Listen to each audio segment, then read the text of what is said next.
This is the Waupaca School District Board of Education meeting. Okay, it is 5:15.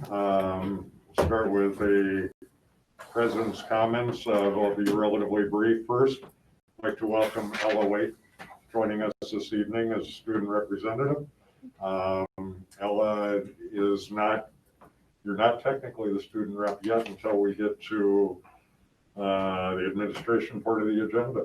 And then it'll become more official, but thank you for joining us. We appreciate it.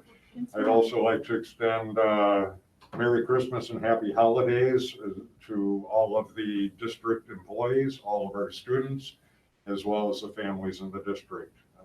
I know it may seem a little early to be saying that, but it is our last regular board meeting before the holidays. So to all, I know this has been an extraordinary and not necessarily in a good way 2020, but I hope the holidays bring much peace and joy to everyone. With that, we will start with the Pledge of Allegiance. And Dale, I'm going to ask you to lead this if you would, please. Pledge allegiance to the flag of the United States of America and to the republic for which it stands, one nation, under God, indivisible, with liberty and justice for all. Thank you, Dale. Thank you. Order. Roll call. Steve Hackett, Here. Betty Mannion. Here. Pat Fair. Here. Mark Polvinsky, Here. Sandy Robinson. Here. Dale Phelps. Here. Steve Johnson. Here. With that, I'll entertain a motion to approve the agenda. So moved. Second. Motion to approve and second. Any discussion? All in favor? Aye. Opposed? Thank you. Next section on the agenda is public comment. Is there any? I see none in the chat. So with that, we will move on. Look for approval of the minutes of the November 10th, 2020 regular board meeting. Is there a motion? So move. Motion by Mr. Hackett. Is there a second? Second, but did you skip the norms there? I did. Okay, We'll get right back to that. Thank you for calling my attention to that. I seconded it, so. Okay, And I have a question about it. okay. In the minutes on page 2, there was a section of the district administrator's report where there is a reference to a link that didn't seem to be live in the minutes. It's a reference to a joint letter that is linked to this report. And Ron did send the link out. Yeah, what Betty's saying is in the report, it's not linked there. on the minutes, it's not. In the minutes, we can go back and link it if you want it to be linked. It would be nice as long as there's a reference, and it's nice to Okay. see that. people Okay. that Okay, with that adjustment, although not technically a change in the minutes, any other questions or discussion? All in favor? Aye. Aye. Opposed? With that, we'll go back to section 6 for the board norms. Pat, will you take number Sure. 1, please? Number 1, be prepared, stay informed, listen to others, and be open to differing opinions and perspectives, being inquisitive, reflective, and respectful. Checking our biases and agendas at the door, we will thoughtfully and objectively discuss the facts of the situation and not personalize issues or policies. Betty, can I ask you to do number 2, please? Ensure open and clear communications and maintain transparency. No surprises. Dale, number 3, please? Remain objective, forward-thinking, and open-minded. Respect the opinions of others. Thank you. Sandy, number 4. Maintaining professional relationships is key. Know and respect the roles and responsibilities of the board, governing, administration, tactical, and staff operational. Number 5, start on time, end on time, and stay on task. Pat, number 6, please? Number 6, when a board decision is made, we accept and abide by the decisions both publicly and privately. We accomplish more united than divided. Thank you. And number 7, Betty? Honor and protect the expectation of confidentiality of all topics addressed and discussions held in closed session. Thank you very much. We'll move on to communications. Mr. Sari? We had a thank you letter from Lori Youngers that is linked. We also had a donation of $4,390.79 from the Waupaca Rotary Club for various projects through the Rotary Education Grant Program. And this is something that we're asking the board to act on. Okay, is there a motion? So moved. Motion to accept the Second. grant, second. Is that Mr. Hackett? Yes, yes, sir. Okay, thank you. Motion to approve and accept the donation as presented with our things. All in favor? Aye. Aye. Aye. Aye. Can I ask a question? Sorry. Ron, did we received the money, but were the projects already outlined in terms of where that money is going to, or did they give us a lump sum to that? I think they're linked in the agenda. They were linked. So, yep, Okay, I didn't go to that. I saw the dollar amount, but I just thought it was a lump sum. Sorry. four different grants were. Oh, yeah, there they are. Okay, my mistake. Thank you. And I had a quick question about that. Is there a time limit on how quickly this needs to be spent? This, I believe it's this school year. Okay. And I couldn't tell from looking at the projects if some of those were going to be doable in this school year, but Yeah, evidently so, they will be. yeah. So then can I just follow up as long as I'm looking at, I see where Holly Olson's got a disc golf set. Is that going to be set out at the chain school? Or the CEC, sorry. Yeah, I believe so, because that's where she works. Right. Well, that's interesting. I didn't know that we had, I don't know what that really entails, but, we have the other disc golf over here. But I think this one, Pat, is for their FIAD type program, So those would be like those portable discs? right? It'll be a Yeah. portable one, Yeah. yeah. Yeah, okay. And I know that, because I was a recipient of 3 of these grants from them, and we've always been asked to then, after we got it, to go and present to the Rotary to show them how they were used. Yeah. So, Good. Well, we'll find out about all that then maybe later. Okay. As a Sorry for- to interrupt. As a formality, opposed? Motion carries. Move on to the district administrator's report. Okay. So I gotta see if I can read that or if I go off my notes. Oh, I can read that off the screen. So I guess, my report today is about the superintendent evaluation and what we're proposing for this to look like this year. And when I think about the evaluation, I think about all of the evaluations in the staff, and I think about the direction and the work that we're doing with the culture. And this is a great opportunity, not only for me to grow, but for the whole district, the board to grow and improve our leadership as a collective unit. So can we agree on this one goal?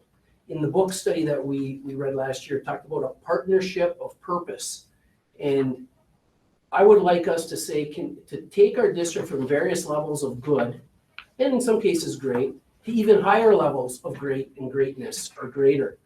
We as a board and superintendent team working closely together. So is that something, to me, it seems like a no-brainer, but is that something that we can all agree on, that that's really where we want to go?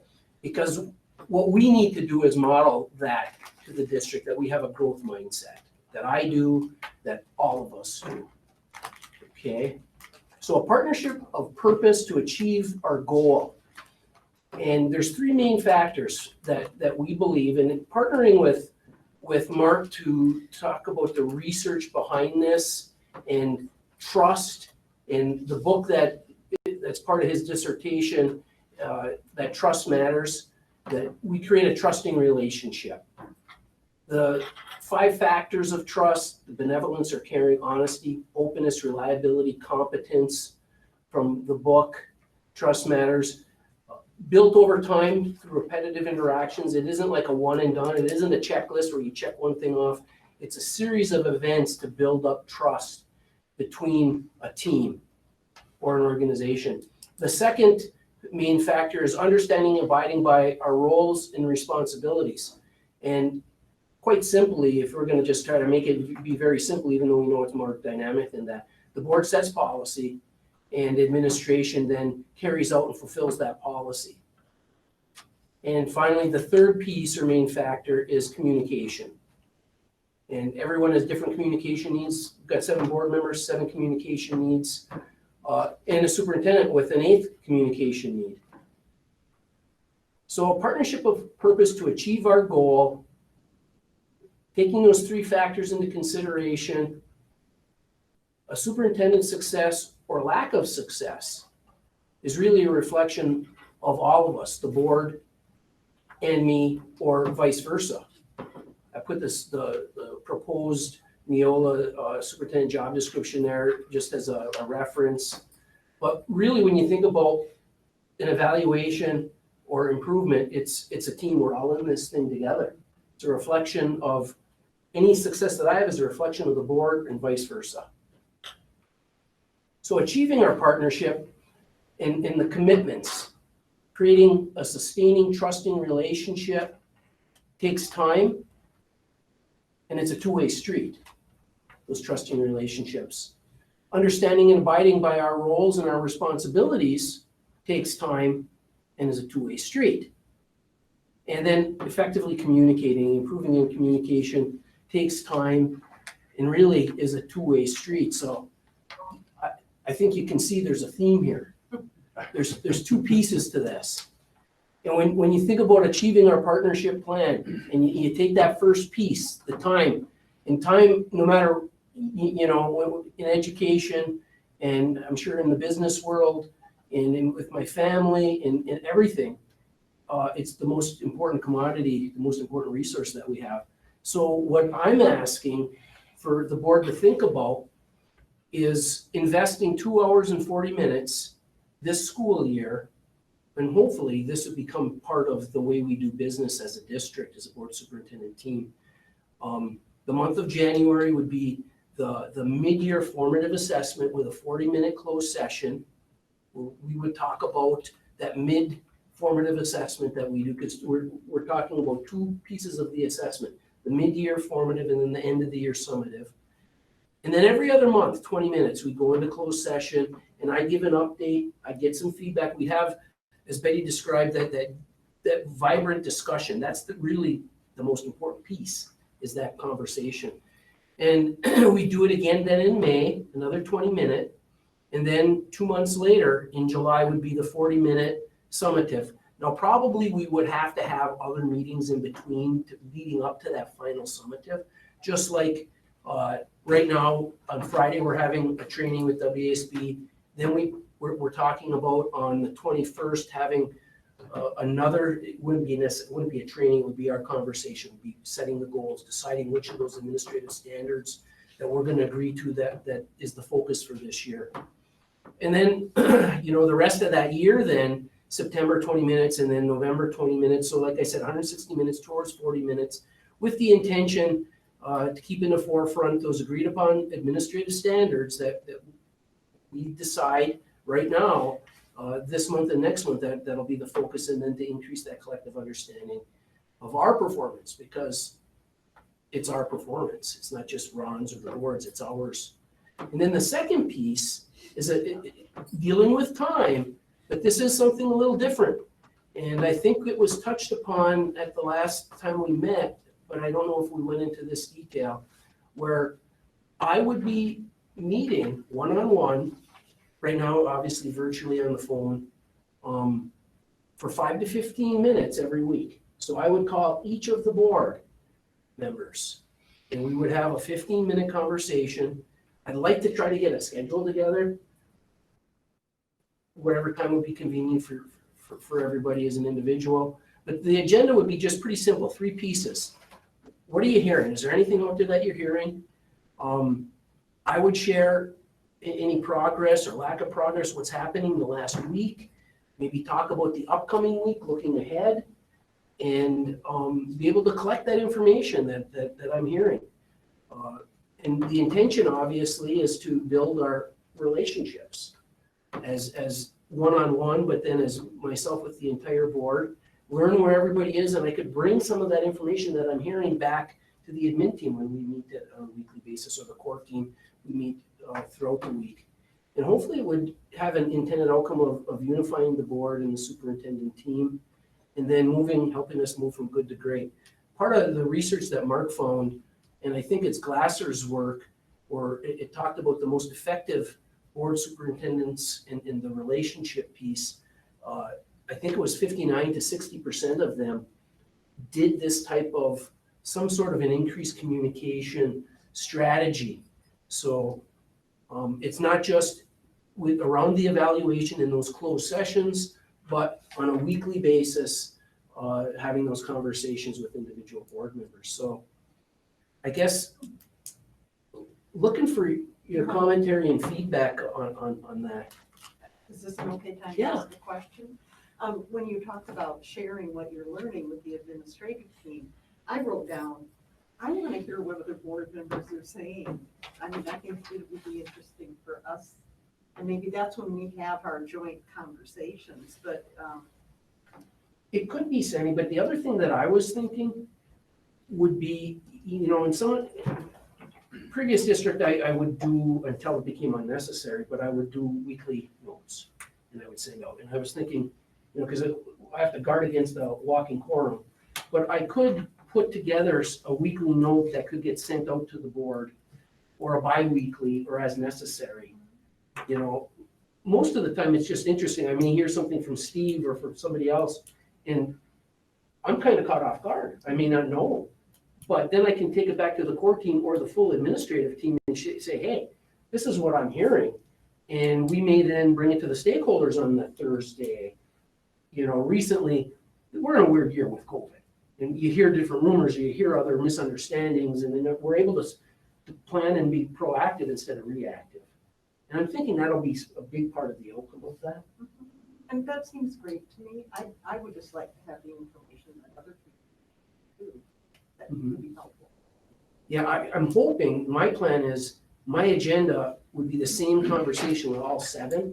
But, I'm sure when I call Dale, he's gonna talk about kayaking and deer hunting and turkeys and skiing, and I call Pat, we'll talk about the play, 2 Flags for Mario, was it Mario? So the rest of us get 5 minutes, they get 15. Is 15, that what 20, what are you talking about? But the meat and potatoes of my agenda is communicating ABC or whatever that is, and that would be the same. Now, what is shared may be different, and I could possibly, when appropriate, then, include that in the notes, because what Steve is thinking may be different than what Dale's thinking. We'll figure it out. Ready? So for time's sake, I mean, I think this is a great idea, but for time's sake, I think that's a lot of time out of your week. If it's, 15 and 15, 30, 45, 50, 60, and, an hour. Is it better to hold a 15-minute meeting where we're all together and we say this is what we're hearing or whatever? Or is the beauty of the dynamic between 2 people better than saving time? My gut reaction is it's about the relationships. Okay. I was talking to Mark about how, and part of what made me think about it, I think, was a conversation I had with Pat.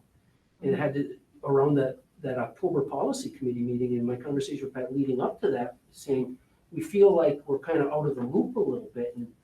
And I feel personally, I feel like I'm not doing an adequate job of communicating, to be honest with you. I think one of my strengths, my biggest strengths, I think, in my leadership is communication to a certain degree in some. But with this COVID and the way things went, when you think about it, I'm still a new superintendent in Waupaca. I've only been here, 18 months, 17 months. And we did our book study, and that book study was a driving force to try to build it. And then COVID. And then we had COVID, and I felt like the floor dropped out. And as I reflect, I'm trying, my admin team in the district, the teachers, staff, we're trying to keep our head above waters. And now here we are, it's December, and we're a couple weeks away from Christmas. So I want to improve in communication, and I think the trust, communication, roles, responsibilities, it just applies perfect to the eval. It applies perfect to the kind of culture that we're trying to grow in the district with staff and students, all of that. It just all helping everybody get pointed in the same direction, getting those arrows pointed in the same direction from a staff standpoint, a parent standpoint, community standpoint. So I'm going to interject, Ron. I think you've done a great job of communicating, to tell you the truth. There's been little things that have not communicated because they just came up and nobody even thought of them. But as for your outline with Aaron Jensen every week, your weekly letters that come out, your discussion, if any board member needed to discuss something, you were always there and then sent the emails to everybody. I don't feel like I've been in the dark, to tell you the truth. well, thanks. I'm thinking personally, I felt like my relationship individually with the board prior to COVID, I felt pretty good. And now post-COVID, in COVID, I don't get to see you very often. That's true. Once a month, and sometimes it's just video stuff. And, this is so great to have 6 of us together here physically right now. And so I know the research shows, and I know anecdotally talking to administrators in my experience, the most successful districts and the most successful board superintendent relationships, there is a significant investment in those types of conversations. So I think it's time, I think it's a good shift. If you guys are open to it, that's what I'd like to try. And maybe, I don't know if Steve and Mark online have anything to interject with that? Yeah, I have the same concern that Betty has. I want to make sure that that you can fit this in your schedule, and if we can be flexible, if there's weeks that you just can't get it in, I understand that. But just when I stopped in last week to pick up the packet, and Ron, just the 5 or 10 minutes that we spent talking about those policies helped me understand what we needed to do, and that could have been part of one of these conversations. I think you've been doing a great job, and Well, thanks, Mark. That's a good point. I could have, looking, if we were doing that leading up to that meeting, that would have been part of the things on my little agenda, and I would have been able to articulate that probably better in words than in a memo or something. And then, like, you had a couple questions following up to that, and then I was able to answer them. So having that dialogue, I think, would just be real advantageous. And I appreciate your wanting to be flexible, because when things come up, you know how it is. I mean, all of a sudden my priorities get put on a back burner and I have to deal with the issue at hand. And so the board being flexible would be very appreciative. And if, like, I'm scheduled, let's say pretend I'm scheduled to call Sandy at 1:15 on a certain day, and then there's this issue and I'm working with Mike or Joe or whatever, and maybe I'd ask Sandy to contact Sandy and say, hey, could we push it off to tomorrow? Or maybe Sandy would have a suggestion of a time later that day. I'd rather not cancel it. Maybe sometimes it'll be something we'll have to cancel, but I'd like to try to stay consistent. Well, I want to With make your it flexibility. Ron, you don't have to even, I know I'll be sitting on the edge of my seat waiting for your call. But if it doesn't happen, don't bother, emailing or something saying this happened. We just realized something happened and it came up at school and you didn't have the time, and then call us when you get a time. Okay, just don't make it at midnight, or even past 8 o'clock. I appreciate that, Pat. Dale, thank you. At the same time, I want to model, I just want to follow, I want to be professional and just either if I can do it, or I'll ask Sandy, or I'll ask somebody. Okay. If I can't, just so people aren't waiting, respect everybody's time, and I'll if I could screw just up. interject or add to it, it's kind of like the teacher having those relationship conversations with their students. Those conversations between classes or at the start or something like that. That's the idea. The theory behind it is you got to have those relationships there because of the work that we're asking of each other. And how do you do that without that additional nugget of time? And that's why spending that time together, one-on-one, is what research says is a great way to build those relationships up. And it doesn't matter whether you're teaching, right, with your kids, Right. or you're doing this sort of work. And so how do we just improve that level of communication? That's the idea, the theory behind it. Well, while you're mentioning theory, would it be possible to get a copy of the book books you've referenced for our board library?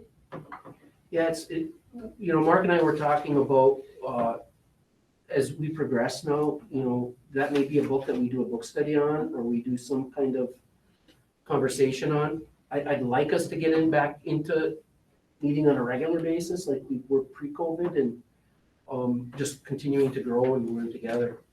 So yeah, that would hopefully. So achieving our partnership plan, the two-way street, that was the other piece, time and then a two-way street. So these trusting relationships, understanding, abiding by our role and responsibilities, and effective communication are built on a lot of the things that we've already have established or created and have on hand, like our board norms. We created our norms. The book that Mark referenced and I referenced, the field book manual that we read last year, and the October meeting had a link to that same link that's included here. Just took some of the roles responsibility pieces from our book study. The governance, we've got a significant amount of policy already in place that outlines as a reference.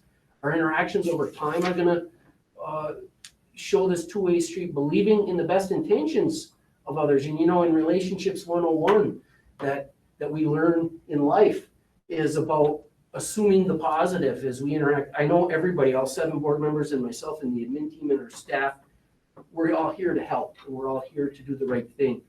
And so if there is a mistake, that we assume those positive intentions and understanding each other's communication needs as 7 individuals and 8 with the board, that with each, if we feel offended or we feel upset, that we share that in ASAP, and that there's no waiting so something boils over. And we see clarity if we're not clear.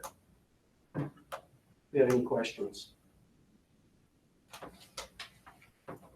And this is just keys to effective evaluations. I think what Guy and Dan are going to talk about from WSP on Friday are things like this. Anything in writing that's a written evaluation should get discussed before it's memorialized in writing. There's no surprises, there's no gotchas. That's part of our norms. Any complaints about the superintendent or negative commentary or vice versa about the board should get shared ASAP with the superintendent so that it gets addressed. And evaluations are about documenting ongoing communication and understanding professional growth. That's the memorialization in the eval. Setting, monitoring, and adjusting our work. One of the things we may say is, hey, an hour and a half of those 15-minute conversations every week, that may not be enough or maybe too much. And as things arise, we make adjustments and change things.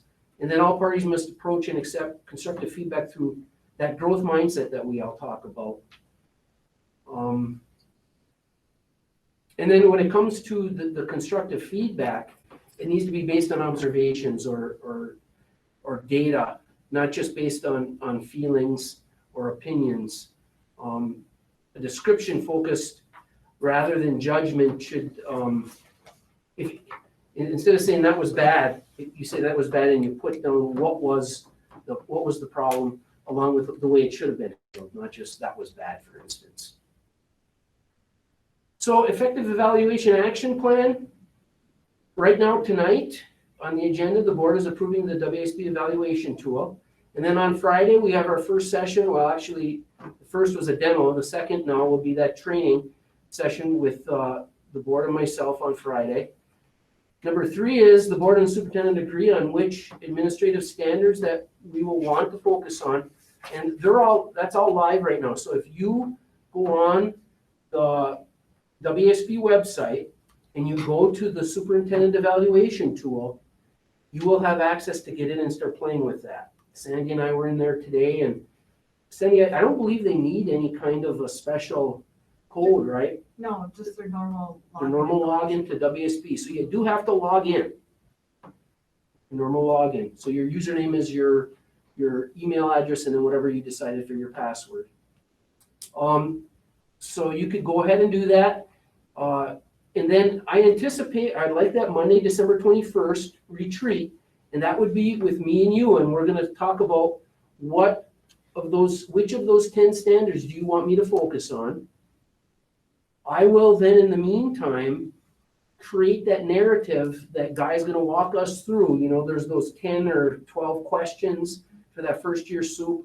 I'll go through and I'll answer those, and I'll be able to give those then, hopefully on the 21st, so that then you could have those, and then the board, each individual board member then responds to those, that then can get shared to Steve. And I don't know, Steve, if at the January regular meeting we do this, or if there's either a special meeting before that or a special meeting after that.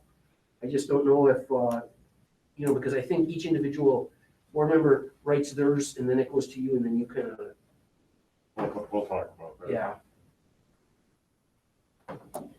And then, if everybody's okay, you know, according to this timeline, we would start those individual 5 to 15-minute conversations next week.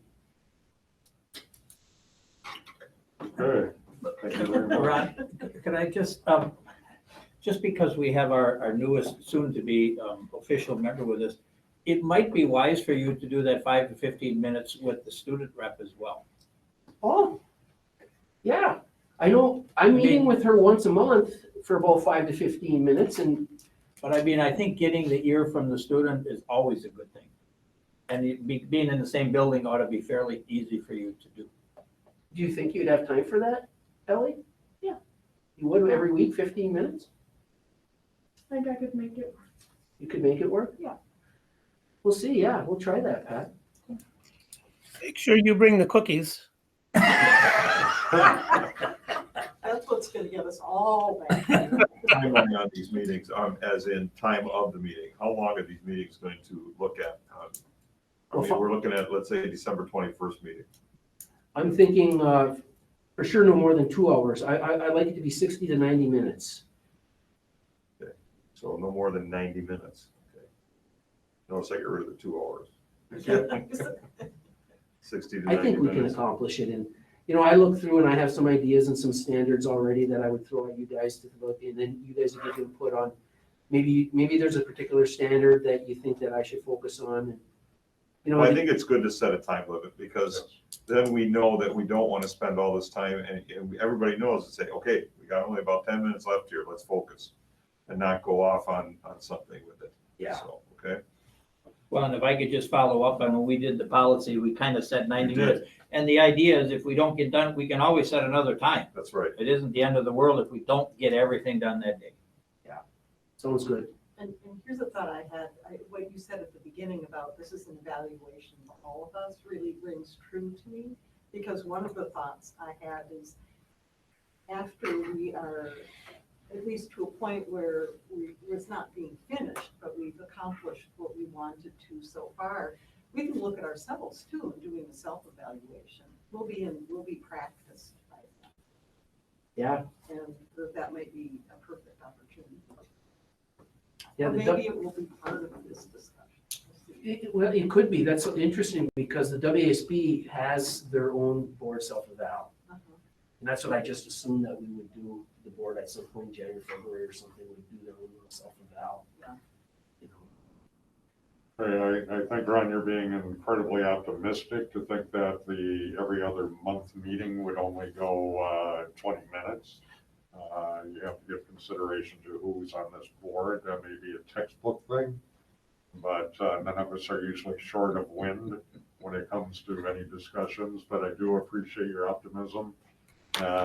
Might follow with the 5 to 15 minutes as well, but we'll see how that goes over time. So, any other questions? Very good. We'll move on then to the instructional leadership team video.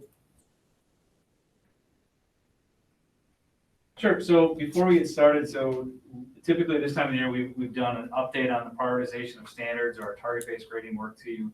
And that has really been put on hold since last spring because of the timing of different things. So this year we thought we'd do something a little bit different in terms of updating everybody on what our instructional leadership team members have been doing and what their focus has been. So I just kind of want to remind everybody, how do we get to this point? Well, since 2017, we brought in Eric Larson, who's the Director of Learning and Assessment through CESA 6 here at the high school. that has gone over ACT results with our staff. And really the design there is to increase our staff's collective knowledge of what's being required over this assessment. Knowing the success of these meetings and the feedback we've gotten from staff, we thought we would continue with this work, but we would expand it to all of our buildings, not just here at the high school, because Eric does have a great understanding of the forward exam and the ACT and the Aspire and the iReady. And so that information ties in to our standardization or priority of standardization of work as well, or priority standardization work. So along with increasing our knowledge of our standardized assessments, we also decided to piggyback that with focusing on how do we improve teacher collective efficacy with a belief that through our collective actions, our teachers positively influence student outcomes and student achievement increases. So collaboratively, communication between our teachers has positive results on student learning. Seems like a simple enough thing, but it's not quite that simple for a variety of reasons. And we'll hear about a few of them in a minute or two. So when I lead our ILT meetings, I ask for them to come with a certain mindset in terms of some of the things you just heard, actually. Continuous improvement, your attitude, grace and growth mindset, because our teachers are doing a great job with a lot of things, and they're their worst critic as well. And these are unique times as well. So, and again, that belief of teacher collective efficacy is really, really important. So, just want to run through real quick. We've had a variety of meetings so far this year, kind of the August 28th one, we kicked it off. We talked about our ILT members' roles and responsibilities. We revisited our district focus, our commitment to excellence in education. We talked about our mission, our vision, our priorities. We talked about our Making Learning Visible, our multi-year teaching and learning plan to make sure that everybody had a good understanding of where everything was rooted in. And then after that conversation, we have some discussions with our principals and our team members. And we realized that we really need to start focusing a little bit more on climate, culture, and trust. Because in order to get to that highest level of collective teacher efficacy, you've got to have a climate and culture that's rooted in trust. And so we realized that as a district, we probably haven't spent enough time with our staff if we really want staff to work together on that trust and that climate and culture aspect.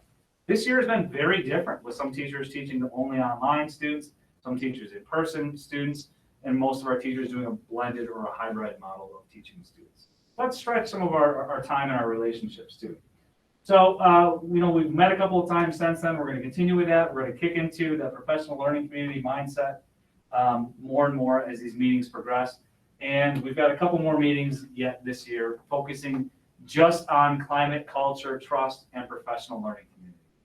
And in between all those meetings, we have meetings that talk about those standardized assessments to make sure our staff has that knowledge of what's on the forward exam, what's on the ACT, and iReady for our staff. Can I ask a question, Mark? Yes, sir. Because of the COVID situation with schools, and because we have, as most schools have, gone either to blended or virtual, have any of those standardized tests been altered just to reflect any of that? Not yet. And our indications are that they will not be, because everybody is in the same boat. So it's not like you're comparing apples to oranges from the state perspective anyway. So the information that I have, and I get a lot of information from Mr. Larson, who sits on various committees across the state, says at this point in time, those are not adjusted. We're actually planning, we've done modifications or required modifications, accommodations for the ACT for our juniors this year, because that assessment is coming up in March. And so the planning is a couple months into it, we already are. But the comparison from this year to previous years has to be different. Correct.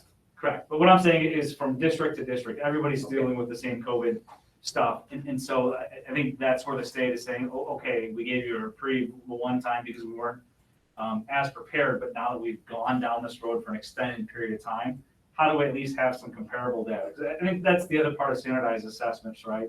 Is comparable data from district to district with essentially as many controlled variables as possible, the time, the standards, the assessments in and of themselves. It'll be very interesting to see those schools that are on full virtual and those that, have not met compared to those that have met. It'll be really interesting to see those comparisons this year. Yep, and I'd like to remind everybody too, the standardized assessment is a snapshot in time over that growth of a student. And so we have a lot of other ways to measure that. as well with those common assessments, those classroom formative and informative or informal assessments. The iReady tools are designed to do those as well. You know, but at the end of the day, we still want to prepare kids to be successful when they leave our district, right? And so what are our industry partners looking for? What are our college and careers looking for? What are the armed services looking for? So they're not changing their standards at this point in time. Great question, though. So what we asked of our ILT members from each building then is just to kind of give a snapshot of their thoughts over this work thus far and how has it impacted? Because ideally, when I look at this, I kind of think of that ripple effect. So we work with our district leadership team, we work with the board, we work with these ILT members. They go back to their teams, they go back to their buildings, then it eventually impacts the entire district. So it's kind of that ripple out effect. And so we just asked them to kind of give a little brief synopsis. And so we got 4 videos here to show you. So I'll just kind of start us off.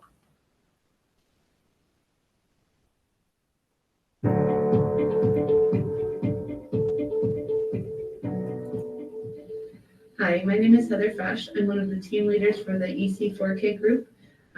We've been working to build trust and culture as the teachers are housed in different buildings around Waupaca. This month, to help work on collective teacher efficacy, the team members each shared a lesson and exchanged the necessary materials to implement the lessons in each classroom. Lessons covered a range of skills including literacy, language, math, fine motor, science, and handwriting. This activity was well received by the group, so the team decided to start sharing lessons monthly related to creative curriculum units of study. The team continues to build rapport and create a comfortable and safe environment to share positives and concerns, as well as support each other with social and emotional well-being.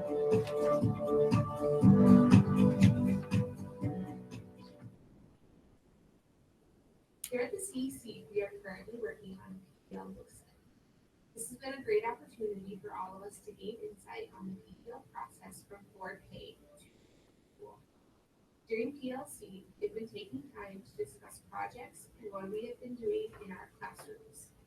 This has been a good way for all of us to see and understand project-based learning in action at each grade level.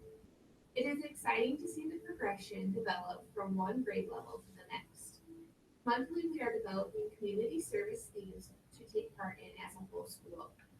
We are able to come to this table to discuss our successes and our concerns, and we are receiving wonderful guidance and support from our new administrator.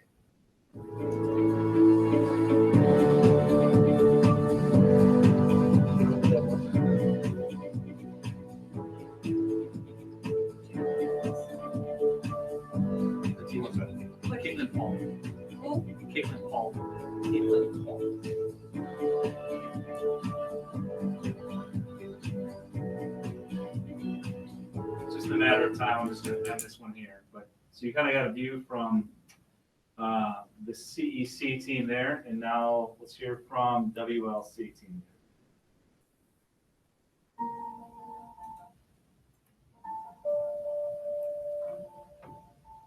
I'm Kelly Cook, a special ed teacher here at the WLC. After these team leader meetings that we've been having, one conversation came up about trust. And when I took that back to my team, we had some really good conversation about what trust looks like this year. We always support and lean on each other, but I think even more so this year, if I go to a colleague, they know that I need them to do what I'm asking or I wouldn't be asking. Another thing that has come up is when we are gone due to a quarantine, symptoms, a child that needs to be home, there is a level of guilt that we feel not being able to support those students. And sometimes it's really difficult watching students in Reg Ed, knowing they're struggling and you can't be there, and knowing that Reg Ed teacher already has so much on their plate. But there is this just understanding and trust, knowing that I know that the teacher in the room is doing the best they can, and they know I'm doing everything I can to help that student in the way that I'm able to at that moment. So if anything, I think that that piece has been made stronger through some of these conversations that we've been having. I'm Matt Lonzak, elementary art teacher and team leader. I just wanted to focus a little bit on the concept of trust that we talked about in our ILT trainings. I found that the ILT training has been an enjoyable time spent reflecting and learning from one another while having positive, open communication from teachers that buy into teacher advocacy. This makes the time spent and discussions meaningful and enjoyable. But this is not always the case with the department PLCs.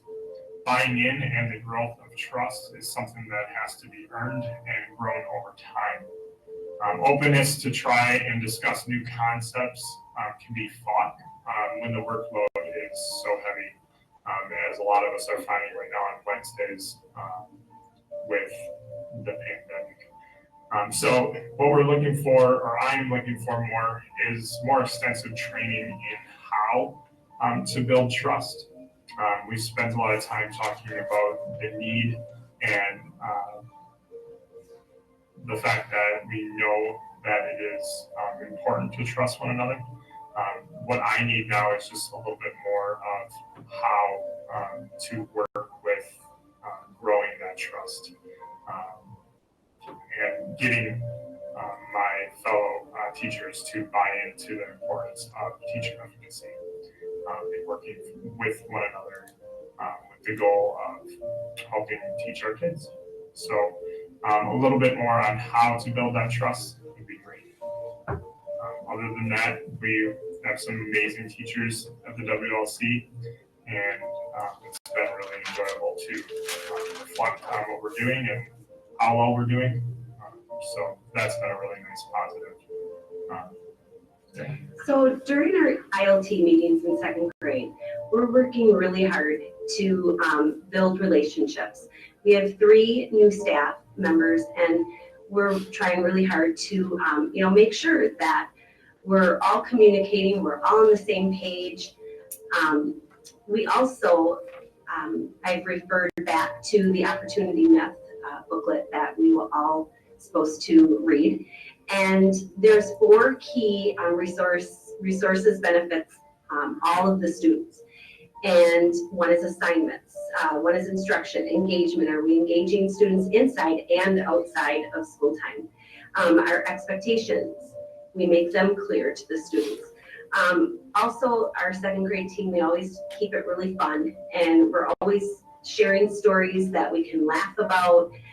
So we're continuing to really build those relationships. So it's always good to know that we always have each other's backs. Lizzie Harrington, Waupaca Learning Center, 3rd grade teacher. And the thing I want to share with you is probably a common theme, but it's so important. We have come to rely on and trust one another this year like no other. I have seen principals come and do the work of classroom teachers or aides or lunch ladies, whatever is needed. I have seen aides come in and do the work of a teacher. I have seen coaches and title teachers come in and do the work of a classroom teacher. We have each other's backs at WLC like no other year. I am proud to be a teacher here. Sure, wearing a mask and social distancing, not being able to hug our friends is really not ideal. But building relationships is still happening at WLC. Some days we really just cry and want things to be normal again. And like families do, we manage to help each other and bring each other through it. And I want to say a special thanks to Dale Felt for really advocating for Wednesdays, because without Wednesdays, we would really be in a more difficult position. Thanks, Dale.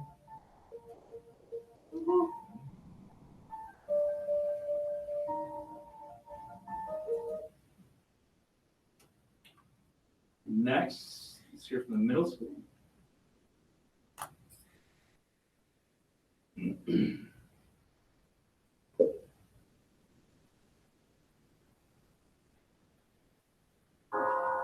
Broken down and tired of living life on the merry-go-round. You can't find a fighter. If I see it is, so we gon' walk it out. Ooh, long day. walk it out. Ooh,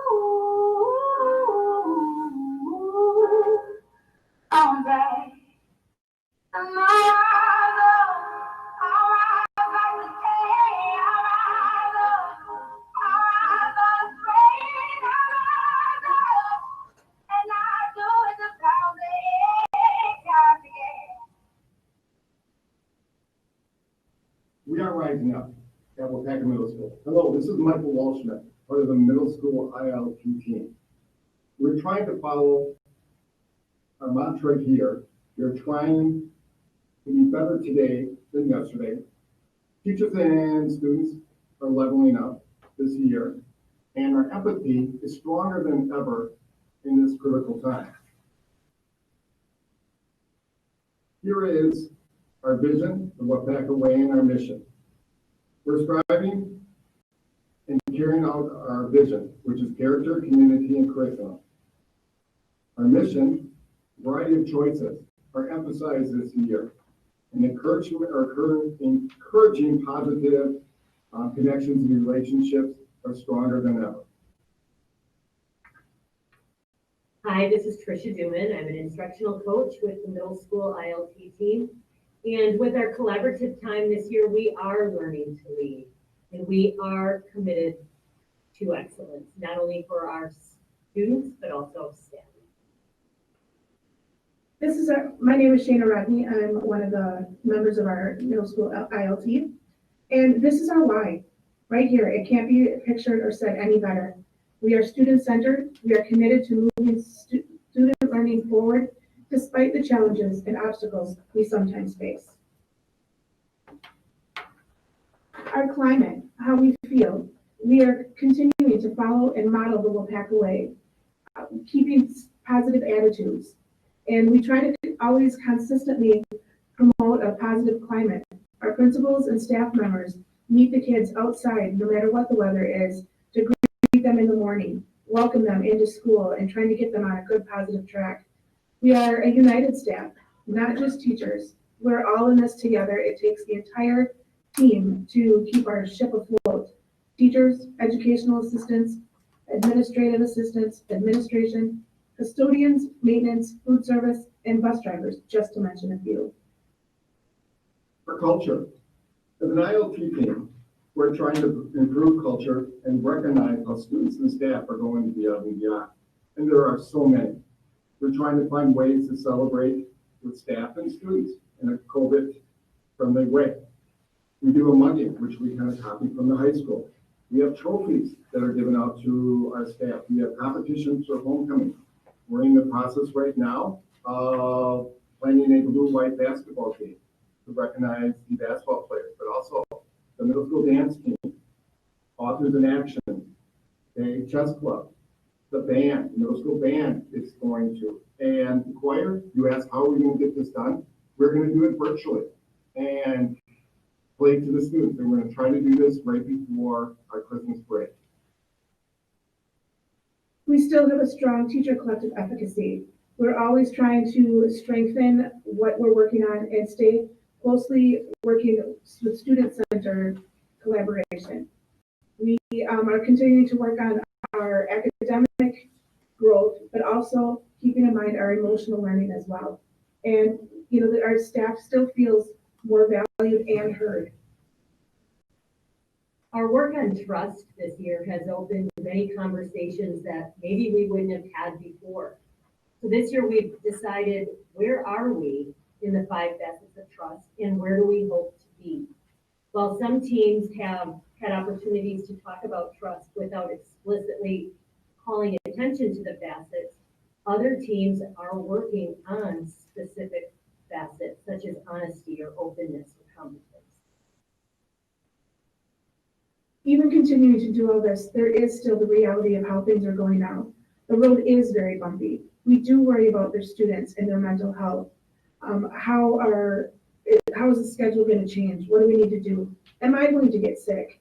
And how do I need to prepare for my day? Do I need to prepare for a sub? Or am I going to have to sub for somebody? And we are still learning how to teach, both the in-class, the live remote, on demand, with the different models. We have hybrid 2 days a week, and we have some 4 days a week in the on-demand and hybrid. Some days we feel isolated and overwhelmed, emotionally charged. We still break down in tears. We're exhausted. We leave the building with a headache, a broken heart. We go home and we just cannot turn that day off. We're constantly thinking, planning, and worrying about the next day or the next hour. This, again, is our why. We're a team, we're a family, another district.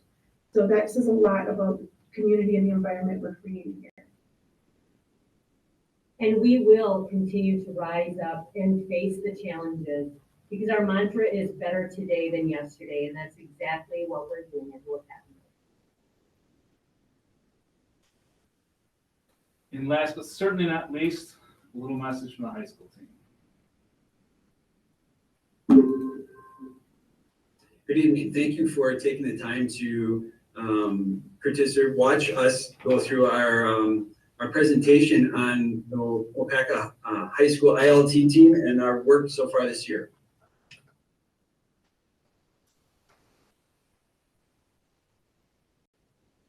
Our work is founded in our Committed to Excellence framework the district has adopted.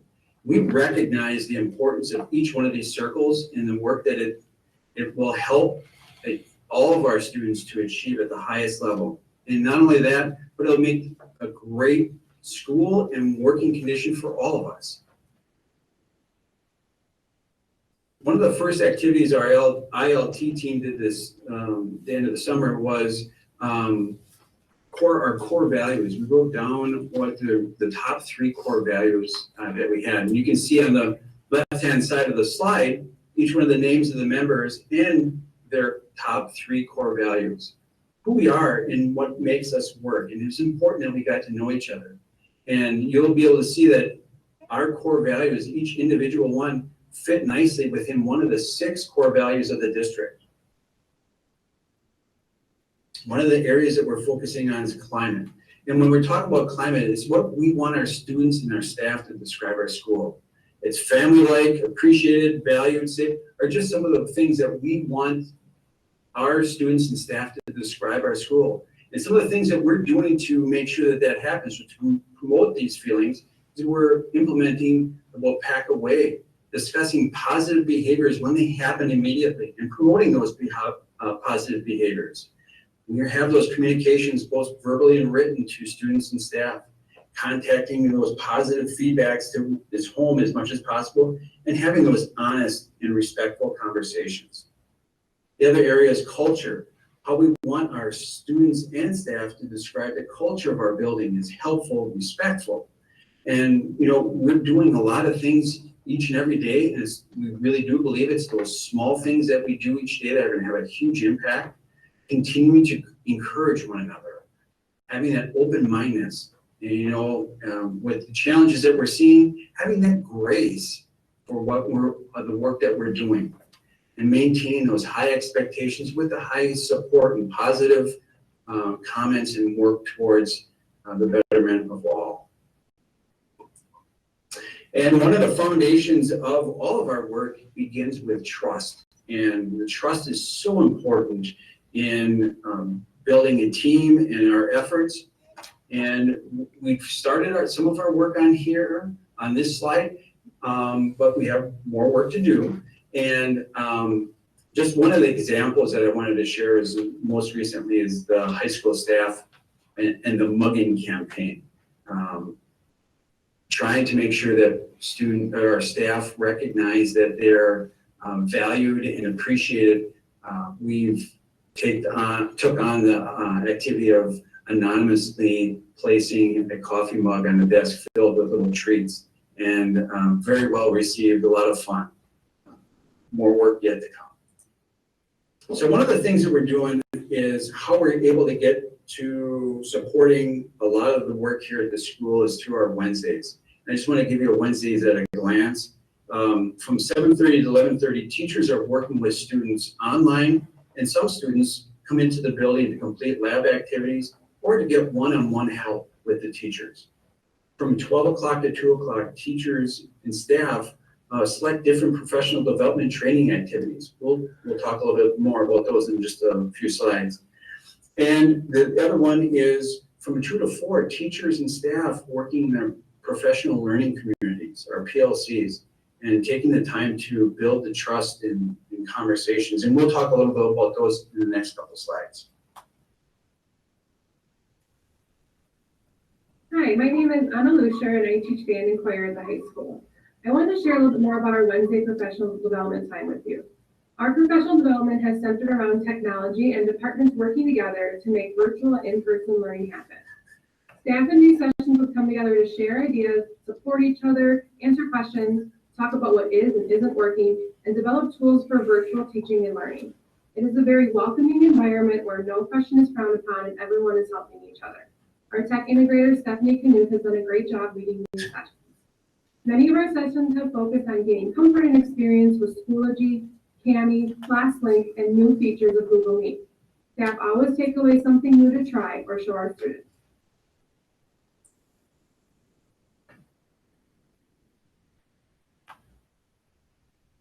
Collaboration is at an all-time high. This is part of the PLCs. The frequency, the consistency of the meetings are helping to build a sense of trust among the members in the building, but also providing them the time to have those deeper conversations. So it's working on common planning time, common assessments, and then common teaching, learning expectations. We've moved from a lot of different technologies into the learning that we have. And as a team, we're supporting one another in finding those successes that we needed. So that's part of our PLC times. Hi, I am Danielle McHugh. I'm part of the at-risk programming here at the high school along with Chuck Peters. And respect and trust has been a major focus this year for our ILT group and for everyone here at the high school. In our ILT groups, we really learn to trust and respect each other. Some of us had to learn more about each other than other groups because some of us are made up of science or math, English, social studies, and some of us are made up of different departments all together.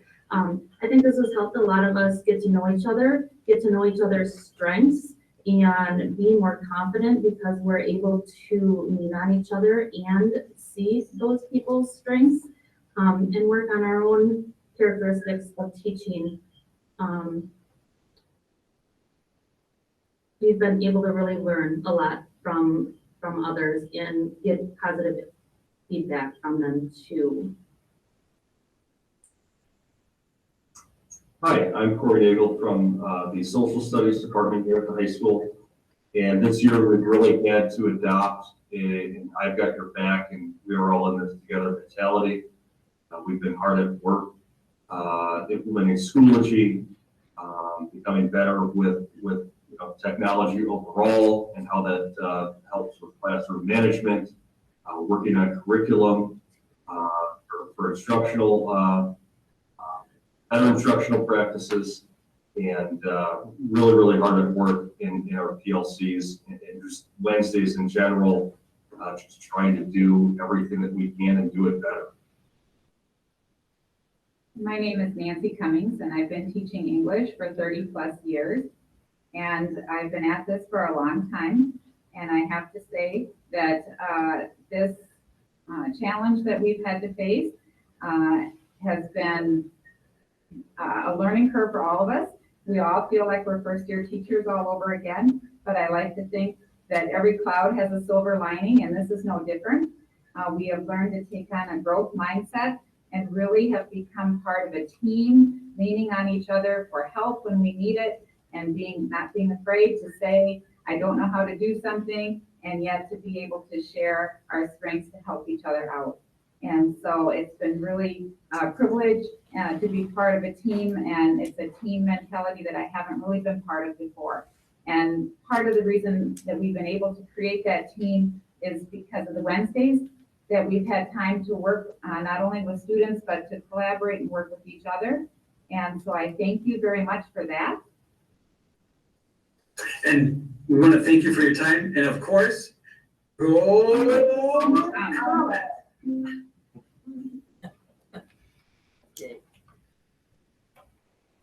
All right, so that is what we have for you tonight in store in regards to professional learning communities, and the focus will be spent on our instructional leadership teams to kind of grow those, and you can kind of see some of those things and how it's taken off at the buildings a little bit differently based off their needs too.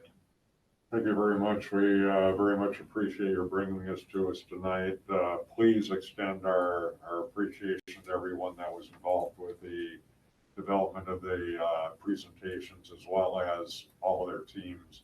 I think I can speak for the entire board that this is very impactful and very helpful in providing us a lot of information. So thank you very much, and please make sure that that gets up to everyone. Absolutely. It was very insightful.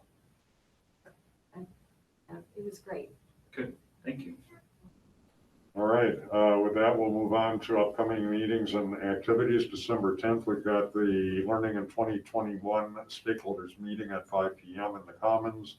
December 11th, Board Retreat at 1:30.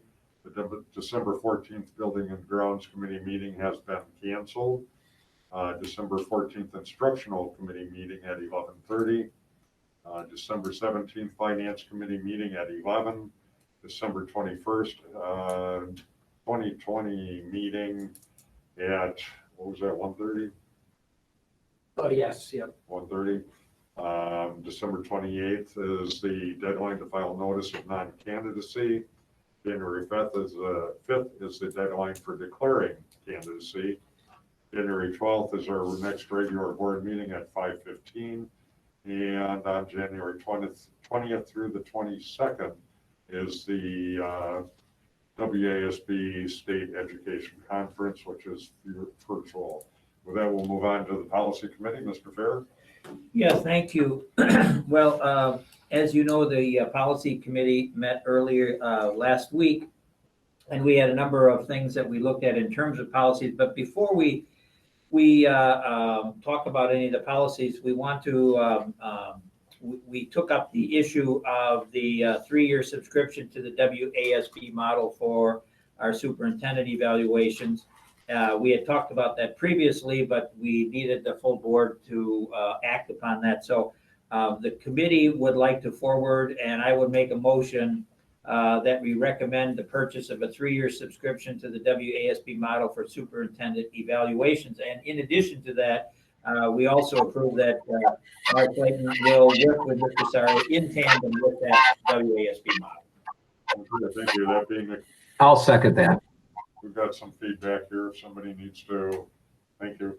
I'll second that. This is Okay, that being a committee recommendation, and we do have a second, to purchase 3-year subscription to the WASB model for superintendent evaluations. Roll call. Steve Hackett, Aye.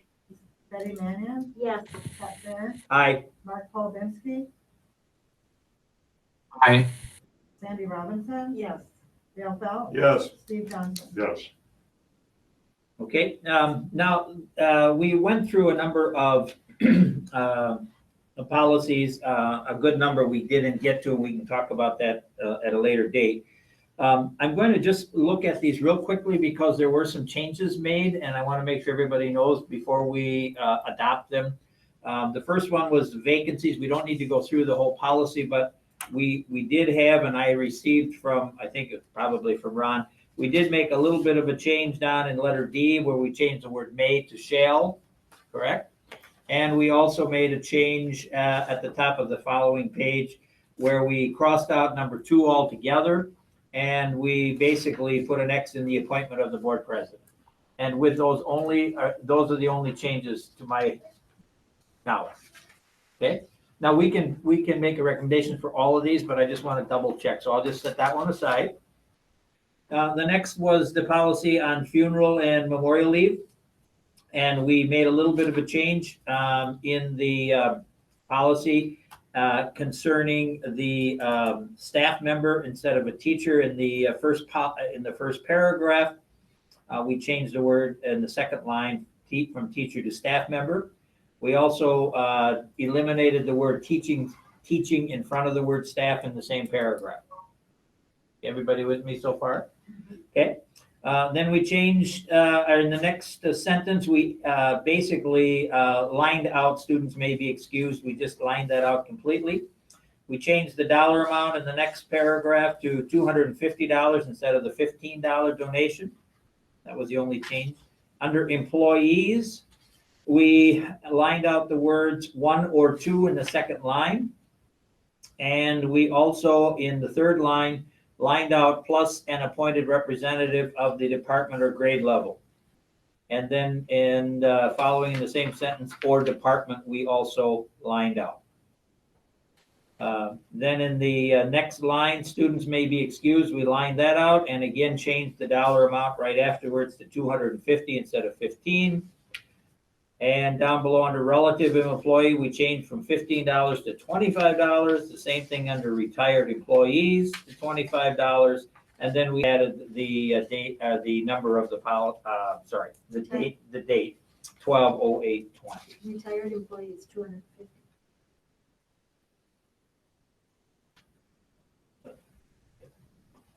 Well, that's not what mine says here. Is that what our understanding was? That's why I want to check this. Say again.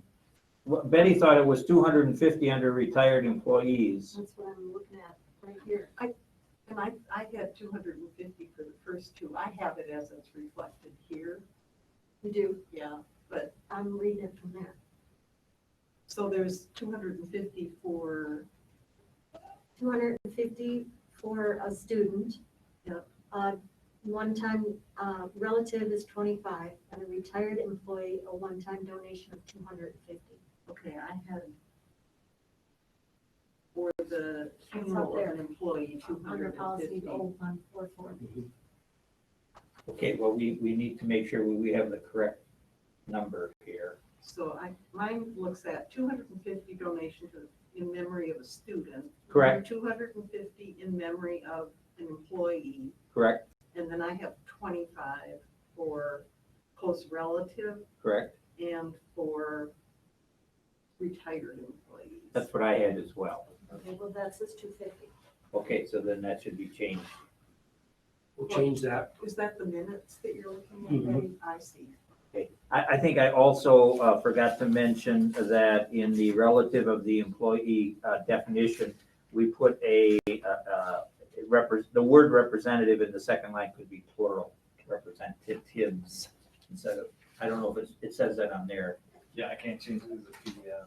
And if you do look at the policies, not the minutes, but the policies, it does reflect it. as Yeah, that's why I 250, wanted to just make sure 25. that was, okay? I have one question. Sure. There was some discussion about giving a list of the people being honored at the end of the year, so that could be given to students who receive scholarships that come from this funding, if it's tracked that way, and I don't know, Dale. That would be something that would not have to be a part of policy. That's what I wondered. Right. That was part of our discussion, but I think we left it out, and we're hoping that the foundation can take up something along those lines. When they, not the foundation, but when the scholarship When the committee, scholarships are they can- awarded, they they can- certainly they can have deal to with it. include, And remember, it's separate, as we They're discussed. separate, Yes, but it's still One the comes from idea. the district, one comes from this, and this is something that would have to come from the district telling us what they wanted us to do. Right.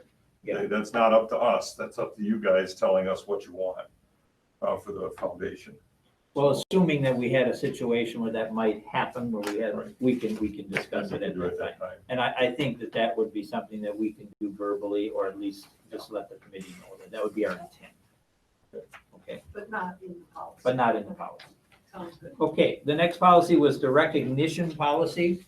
And I do believe that we're gonna keep that as it's stated, and I think you have it up there, do you not, Mark? I'm sorry, I can't. Yeah, okay, remain as is. And the only note that was on here that we assigned a Neola policy number to this. Have we done that already? No, we're gonna wait until it was approved here. And then And assign the then I'll number forward it after? to Neola. Yep. Okay. Okay, next we have is the philosophy of the board. And we pretty much kept as is, but we did do an addition with letter D. I think you have that on there, Mark, yes. Which simply says to follow and abide by the School District of Waupaca Policy Governance Manual, including, and then number 1, governance process, and B, governing philosophy. Sandy, is that correct? Yes, so it's governing philosophy is a subset of the governing policy. They're not two separate ones. Was that clear? Okay. Mark, is that good for you? Yeah, it's 1 sub B in the manual. Somebody, who's taking note? I mean, Sandy, you're taking notes on the changes. Okay. Yeah. Well, I think it's accurate. It just, It is showing on here accurately, although we have B drop down underneath one rather than being a parallel to it. Okay, yeah.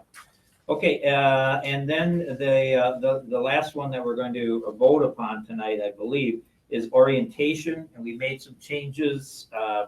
The second paragraph, we have full board. I think we put that in there already. Again, I'm trying to look at yours.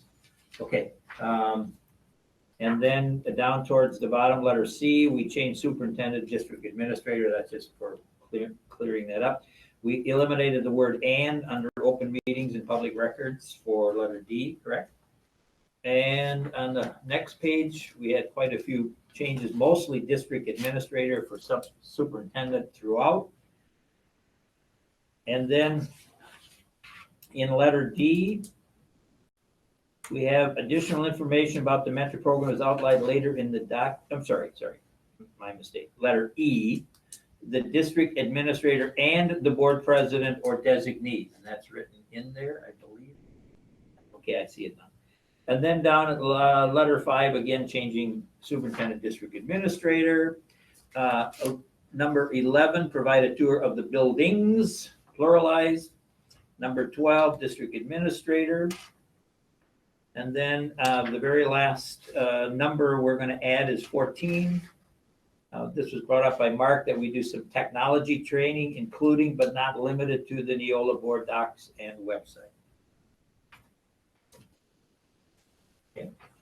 That's all in there. Everybody good with that? The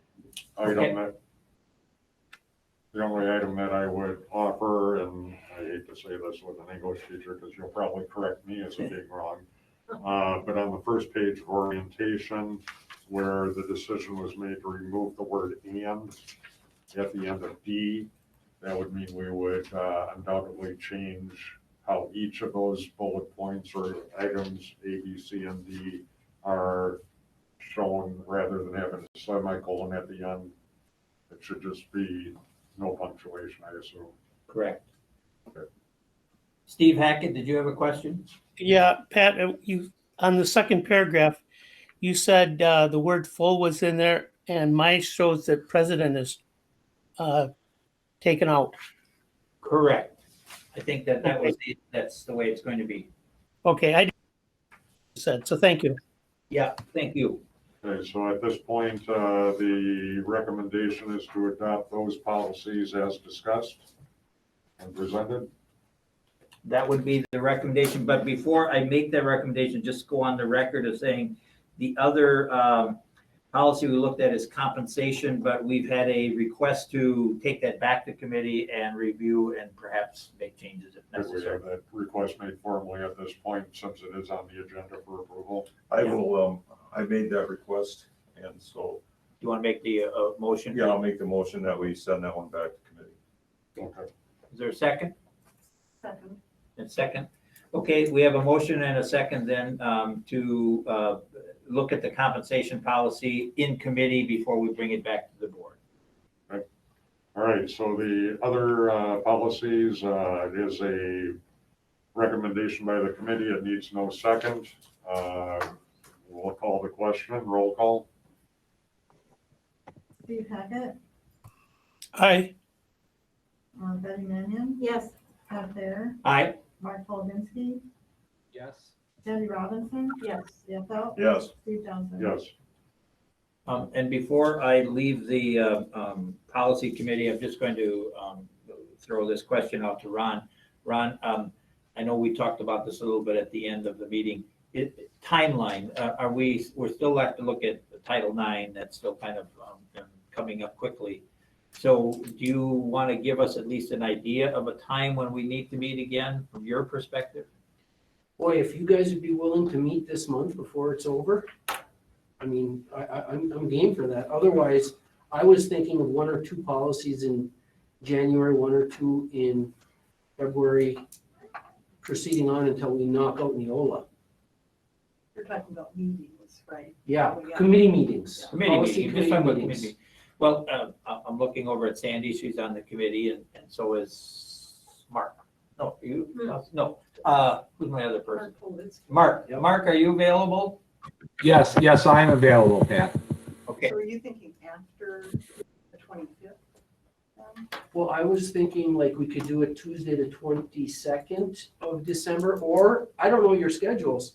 Or we would schedule a couple of times in January. Why don't you have Sandy send something out for the week before Christmas and see if people are available, if that's acceptable to you or the chair. Yeah, that's acceptable to me. Mark, did you hear that? So we'll have Sandy and Lucas send something out in hopes of finding a date somewhere before Christmas. That sounds good to me, thanks. Terrific, thank you, Pat. And then were you also, item C under there, making a recommendation on the second reading of policies? Okay, yeah, did we vote on this one yet? Yeah, we did, okay. Recommendation of second. All right, yeah, and then all of the policies for tonight have been passed except for compensation. So, yeah, it's our, the committee recommendation that we dispense with the second reading before adopting of the policies. And that would include future policies as well, as we're going through. Yeah, I would say that the committee believes that it's good for the second as well. I mean, for the future as well. Okay, so the committee recommendation is to dispense with the second reading of policies before adoption by the board, and that would be not only this evening's obviously, but other policies moving forward. That being a committee recommendation, or second is not required, roll call. Steve Hackett, Aye. Betty Mannion, Yes. Pat Fair, Aye. Mark Polodensky, Yes. Andy Robinson, Yes. Jim Phelps, Yes. Steve Johnson. Yes. My And thanks to the policy committee. I know it's a tedious job going through all these policies, and thank you very much. With that, we'll move on to administration. The first item is the appointment of Elizabeth Ella Waite as the student representative and Alyssa Durant as the alternate student representative Board of Education for the 2021 school year. Assuming you will accept that appointment? Yes. I thought you might since you are here. Alyssa's on. Alyssa's online. Alyssa, you are on? I did not see you on the line there. Alyssa, are you willing to accept that appointment? Yes, I am. Very good, thank you. Welcome to both. We very much appreciate it. And Alyssa, anytime you want to stop in, you don't have to do it just because you're the alternate, and if Ella isn't available, you can certainly come anytime. And after listening tonight, you may actually want to, or you may actually not want to. We'll see how that turns out. And we would certainly understand either way for both of you. With that, welcome. We very much appreciate your participation with us. Student voice is very important to us, as you hopefully know. Yes. So Can we hear a little about Ella? we certainly, if she's And willing to Alyssa? share a little bit about Ella. And Alyssa? So I'm a sophomore this year, and first off, I just wanted to say thank you for welcoming me. But And you prepared a little report, right? yeah, Ella, do you want to share that? sure. So I said that due to COVID-19 this year is far from normal, but the Waupaca schools are trying to stay positive while being safe. School sports are luckily still able to happen. Basketball, wrestling, and hockey have upcoming games along with daily practices, and this is scheduled to continue, keeping safety as the number one priority. Additionally, with the upcoming holidays, there will be a week of dress-up days at the Waupaca schools, including Holiday Pajama Day, Holiday Socks Day, and Ugly Sweater Day. Academically, there are still some challenges, but I think that there's beginning to get some sort of rhythm, and the navigation of the new Schoology system is starting to I think we're starting to get the hang of it. So all around, it's been pretty good this year, as good as it can be. Great. Thank you very much. How about Alyssa? Alyssa, would you like to share anything about who you are and how excited you are about this? Yay, Alyssa. Sure. I'm a freshman, and I'm very excited to be able to work with Elizabeth in this role and to better our school. Okay, thank you very much. We appreciate both of you joining us. And if I could say, both of these applications were just excellent. I had to meet a couple of times with Mr. Werbowski. The quality and not only the application, but the resources that they also provided in their application were of high quality. It was one of the better ones that I've ever seen before. So I commend both of you ladies. Thank you. I just want to say that whenever the school talks about ugly sweater, Jessup, I have to look in my closet because of that. Some of them might apply without even being considered. You wear them year round, so. That always scares me. No, that one's okay. We don't want to ask about jails. Whatever with that.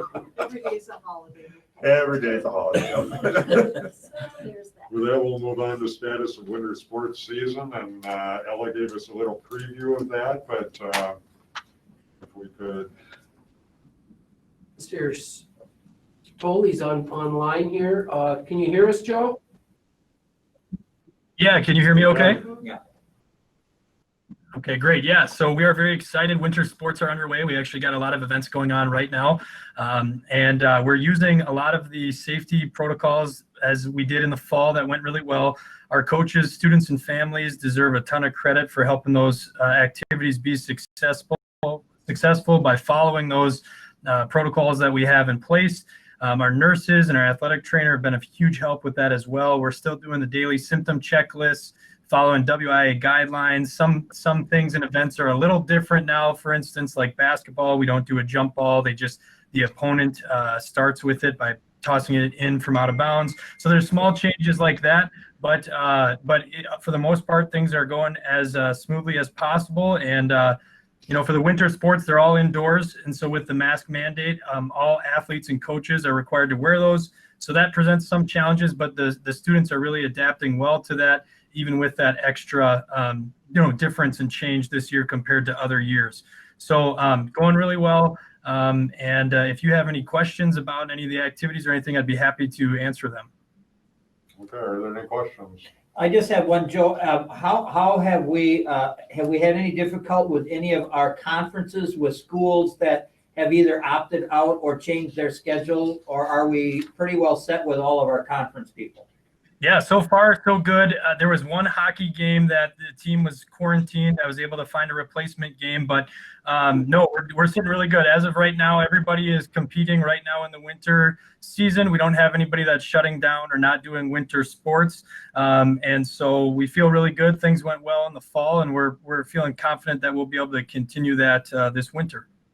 And my other question would be, have you seen any market change with the COVID based upon participation? Would you say that the numbers are pretty typical of any year, or have there been some kind of drop off? With the number of cases? No, the number of students that participating. Oh, I see what you're saying. Yeah, I think there's been a little impact. It's pretty similar, but like, for instance, a sport like wrestling, we have some fewer guys, but that sport gets impacted the most. The WIAA isn't doing tournaments for wrestling, just duels. So normally a wrestler would go on a Saturday and wrestle 5 times, and on a dual night you only wrestle once. So the number of weeks has been reduced as well. So a wrestler might normally wrestle 40 times, and this year they might only get 6 or 7. So for that sport, I think you're seeing some kids not go just because it's been impacted quite a bit by those changes. But for the most part, our numbers are similar to what they've been in previous years, but down a little bit. Okay, thank you. Thank you. Do any other questions, Betty? Overall, how did the fall sports go? Great. It was amazing to see how honest students were when it came to with doing our daily symptoms checklist, saying, I got a headache today. Okay, well, let's check with the nurse. We'll follow protocols. And that, I think, is what allowed us to be as successful as we were in the fall, to get so many games and events in. Going into it, we didn't know how many or if any we'd get in. And we got most of our seasons in almost to entirety. So it was a huge credit to the coaches, the students, the families, our nurses and trainers to make that so successful. Thank you. Question. Have we had any cases of COVID that could be directly tied to sports, or has that not been an issue for you? One of the biggest challenges is knowing where do you get it, so I can't say that there was any directly from a sport. Obviously, if a student is getting tested and other students have to be quarantined because they are close contacts through practice and stuff like that, there's an impact that way. But I didn't see anything where because an athlete tested positive, well, now these 5 other athletes also tested positive. We didn't have anything like that. And some of the reports that like the WIA had talked about, like I think there was some research done in Madison that showed that you're not seeing a huge transmission between students. That younger population isn't spreading it as frequently, it sounds like. So it's gone really well. Good, thank you. Any other questions? Okay, very good. Thank you, Joe. Appreciate it very much. Thank you. With that, next item on the agenda was the WASB resolutions. Those are for your information. If there's any specific direction that this board wishes to give our delegate, we will take that up at the January 12th meeting. So if once you've had the opportunity, if you haven't already done so, to review those resolutions, please let me know if there's something specific that you would like on the agenda for January 12th. For the delegate. Now, you're talking about when we normally have the WASB convention in Milwaukee, the delegate, which I'm the delegate. For this board, we go over all those resolutions. And that'll all be done by Zoom? Virtual, yep. Wow. I don't know quite how we're gonna do that yet, but we'll figure it out. To a degree, it's not our headache, it's theirs Yeah, to it's figure theirs, that yeah. out, I guess. It does seem as if there are fewer this year than there have in the past. But That's true. I don't know how, I don't know how many there are. I haven't looked into it yet. it's just 6 pages, Yeah, I I think think. 16. it's about, Yeah. only And- 6 and pages. Not much. 6 compared to 40. Yeah. Oh, okay, yeah. Okay. Is- Absolutely. Yeah, there's eight Pardon? resolutions. Is everybody here signing up for the convention? I did already. I did. I do. Okay. Can you sign me up? Thank you. Okay, we'll have to see if, no, I won't bring that up in this meeting. A dinner. With that, we'll move on to the consent agenda. Consent agenda. Motion by Mr. Feld, is there a second? Second. Second by Betty, thank you. Roll call? Oh, can I ask a question about one of the items? Yes. There is a CEC ed assistant, a resignation. Do you know, if the CEC Governance Council is aware that that's on the agenda? Off the top of my head, I don't know. I would make an assumption that Carrie has communicated that to her committee, but I don't know. I believe Megan was online earlier. Gary was on too. Gary, what? It's online. Oh. Is she still online? I am. I didn't hear the question though. Oh, I was asking because there is a CEC educational assistant who has resigned, if the Governance Council was aware of this. Yes, they're aware and they have been a part of the interviewing process. Thank you. You're welcome. Anything else with regard to the consent agenda? Roll call? Steve Hackett, Aye. Betty Manuel. Yes. Pat Fair. Aye. Michael Lansing. Yes. Julie Robinson. Yes. Dale Phelps. Yes. Steve Johnson. Yes. Motion to adjourn. Second. Motion and second. Before we take the vote on that, again, on behalf of the board to all of the district employees, the district team, as well as all of our students and their families, the best for the holidays to all. Thank All in favor of adjournment? Aye. Aye. Opposed? Thank you, everyone. Have a good evening. Aye.